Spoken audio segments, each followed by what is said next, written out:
Assalamualaikum warahmatullahi wabarakatuh.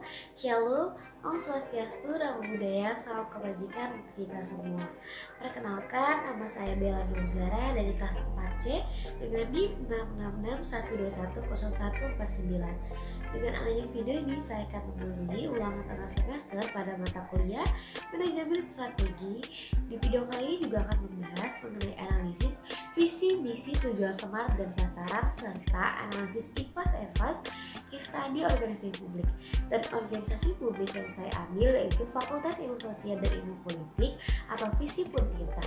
Untuk lebih lanjutnya, cekidot. Yang pertama yaitu visi. Visi pada Visi Puntirta yaitu menjadikan Visi Puntirta sebagai pelopor integrated, smart, and green university yang unggul, berkarakter dan berdaya saing di kawasan ASEAN pada bidang kajian ilmu sosial dan ilmu politik 2030.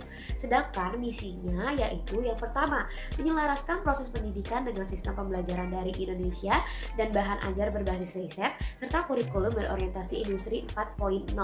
Yang kedua yaitu membangun kemitraan strategis dengan institusi nasional dan internasional dalam kegiatan applied research dan publikasi ilmiah dengan open journal system dan bereputasi pada bidang administrasi publik, ilmu komunikasi dan ilmu pemerintahan. Yang ketiga yaitu menyelenggarakan pengabdian masyarakat sesuai bidang ilmu yang mendorong kemampuan adaptasi dan inovasi tepat guna masyarakat untuk menjawab persoalan bangsa. Yang keempat yaitu modernisasi manajemen data pendidikan, penelitian dan pengabdian masyarakat serta penunjang pelayanan kemahasiswaan berbasis digital. Yang ketiga yaitu tujuan.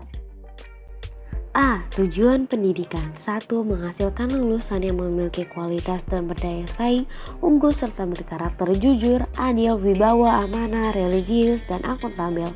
2. Meningkatkan kompetensi tenaga pendidik atau dosen dalam proses belajar mengajar yang bermutu, berkarakter, serta penguasaan dan pemahaman dalam bidang kajian yang ditekuni. 3. Menyelenggarakan dan meningkatkan kualitas pembelajaran yang bermutu dan berdaya saing.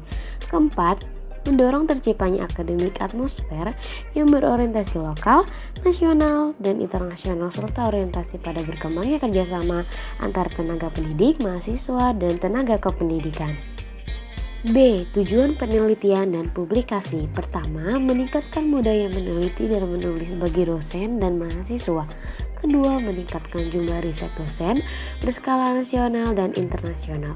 Ketiga, meningkatkan jumlah publikasi dan hak kekayaan intelektual dosen nasional dan internasional. Keempat, meningkatkan kualitas riset dosen dan mahasiswa sebagai bahan rujukan bagi pemerintah daerah dan swasta dalam memecahkan persoalan sosial dan politik di masyarakat. C. Tujuan pengabdian kepada masyarakat. 1. Menerapkan hasil-hasil riset dosen bagi pengembangan dan pemberdayaan masyarakat serta sebagai upaya memecahkan persoalan kemasyarakatan. Kedua, meningkatkan kegiatan akademis yang ditunjukkan untuk masyarakat luas di luar kampus. Ketiga, meningkatkan keterlibatan program studi dalam aktivitas pemberdayaan masyarakat. D. Tujuan kerjasama. 1. Menjalin kemitraan atau kerjasama dalam bidang tridharma perguruan tinggi dengan perguruan tinggi lain baik skala lokal, nasional, dan internasional. Kedua, menjalin kerjasama dengan pemerintah daerah, dunia usaha, dan industri dalam pengembangan keilmuan serta upaya pemecahan masalah masyarakat di bidang sosial dan politik. Tiga, mengembangkan jaringan kerjasama internasional dengan perguruan tinggi atau program studi di luar negeri yang sudah maju. 4. Membuka jaringan kerjasama nasional dan internasional yang mengarah kepada bidang pengembangan akademik dan penelitian. Yang keempat yaitu sasaran. Sasaran. 1. Menerapkan disiplin akademik mengenai evaluasi diri, proses belajar mengajar, penelitian, dan pengabdian pada masyarakat berbasis teknologi komunikasi dan pemberdayaan masyarakat yang mengacu pada peningkatan kompetensi mahasiswa dan dosen melalui sistem monitoring secara berkala. Kedua, meningkatkan kualitas proses belajar mengajar. Ketiga, menciptakan kultur akademik yang kondusif bagi peningkatan kompetensi Fakultas Ilmu Sosial dan Politik. 4. Membuat dan menerapkan sistem evaluasi kurikulum melalui gugus dosen yang responsif terhadap dinamika kebutuhan stakeholder.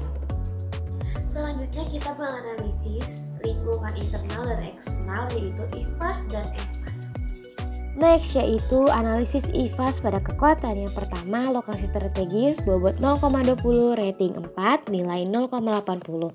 Yang kedua, adanya komitmen yang tinggi dari pimpinan dan seluruh sivitas Akademia Visipun Tirta bobot 0,20 rating 4 nilai 0,80. Yang ketiga, adanya dukungan dari Pemda Banten dengan bobot 0,18 rating 3 nilai 0,54. Yang keempat, akreditasi Fakultas A dengan bobot 0,14 rating 3 nilai 0,42.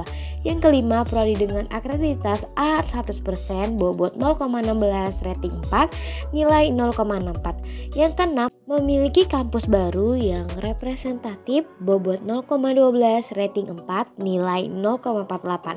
Totalnya yaitu bobot 1 dan nilainya 3,68. Yang kedua itu pada tabel kelemahan. Yang pertama, kampus tersebar di beberapa lokasi yang berada di Kota Serang, Kabupaten Serang, dan Kota Cilegon terbatas bobot 0,20 rating 3 nilai 0,60.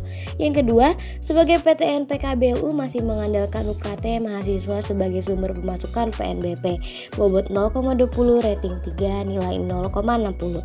Yang ketiga, pengelolaan manajemen perguruan tinggi belum terintegrasi dengan baik bobot 0,20 rating 3 nilai 0,60.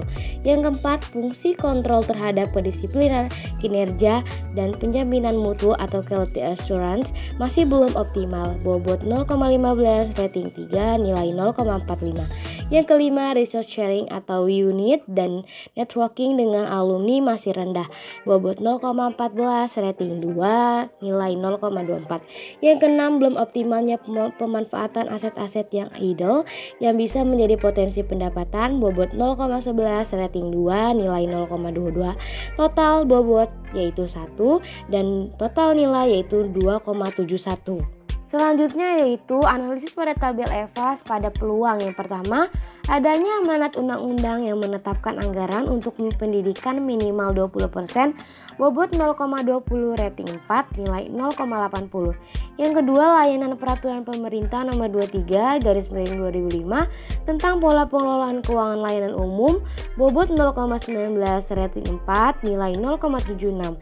Yang ketiga, otonomi daerah yang memberikan peluang kepada pemerintah daerah untuk melakukan kerjasama dengan perguruan tinggi bobot 0,15 rating 3 nilai 0,45.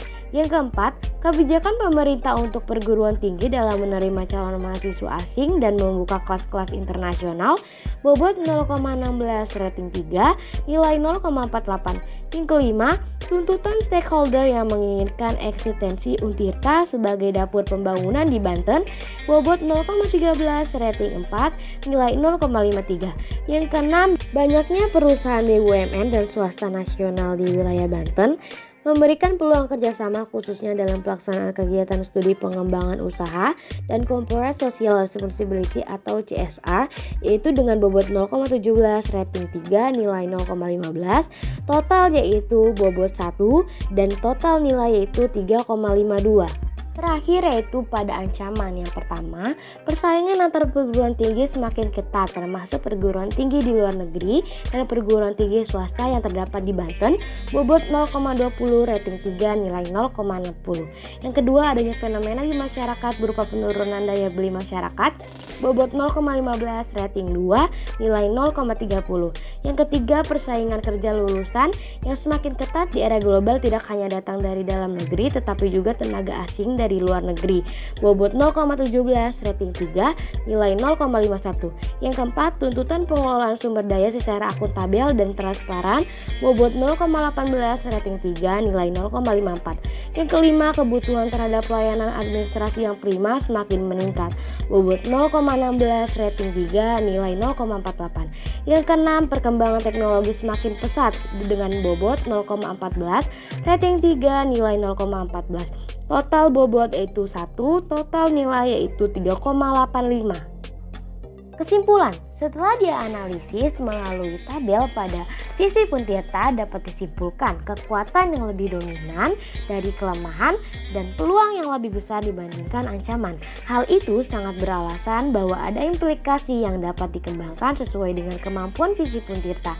Adapun hasil analisis SWOT yaitu kekuatan dikurangi kelemahan sama dengan 3,68 dikurangi 2,71 yaitu 0,97, sedangkan peluang dikurangi ancaman yaitu 3,52 dikurangi 2,85 sama dengan 0,67.